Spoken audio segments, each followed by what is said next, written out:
Hey, what's going on, guys? I thought I'd talk a little about what's going on in the Android world these days. So to start off, I wanted to talk about the Nexus 4. It's sold out everywhere within the first 50 minutes. So the Nexus 4 is a pure Google phone manufactured by LG. It's a 4.65-inch screen with a 1280 by 768 resolution. It's running the Snapdragon S4 chip in it, which is a quad-core CPU running at 1500 megahertz. It has 2 gigs of RAM, but it does not run on a 4G LTE network.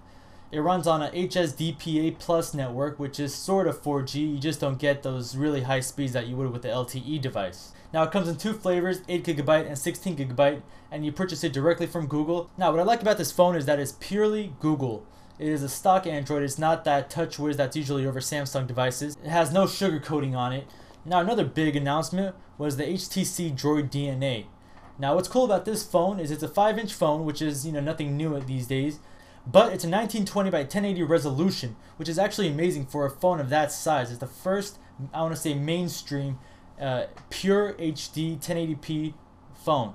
It has a pixel density of 441 pixels per inch. Now that is a huge number compared to what we've seen in the past. The Nexus 4 is a 318 ppi device. The iPhone 5, which people are comparing everything to, is a 326 ppi device. Now 441 is a big jump up.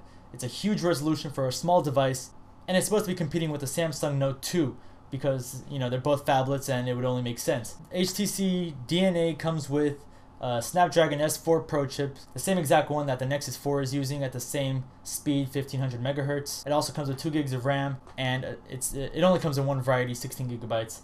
I don't believe there's any expandable storage for it. But the difference is that it runs on a 4G LTE network, which you will get those high speeds with. So that might win it for you right there. And last up, the biggest rave is probably the Nexus 10. Now, it's a 10.5-inch tablet, which we've seen before, but the resolution is amazing. It's a 2560 by 1600 resolution. Now, I've never seen that resolution on anything besides like a 17-inch laptop screen, maybe even 15-inch. But on a 10.5-inch device, that is an amazing resolution. It is going to be crystal clear, and I haven't seen it in person, but I mean, if I could, I would hop on that. I already have the Nexus 7, the 8GB version before it was discontinued, and I gotta say I love it, so I could only imagine the Nexus 10 is going to be much better. The only problem with the Nexus 10 is that it uses a dual-core 1700 megahertz processor, which is okay. It's the ARM Cortex A15 if I got that right, which I'm pretty sure I did. It's not a bad processor, but you would expect quad-core CPU in devices such as that one. Now, it does come with 2 gigs of RAM, which is reasonable, and it only comes in 16GB.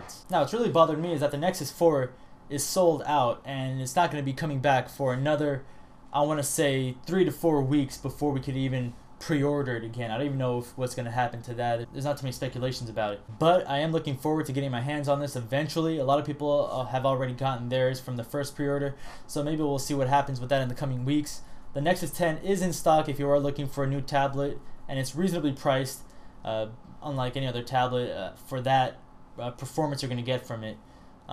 If all else fails, there's always the Nexus 7, which once again is a great device. Very happy with it, especially at its price point.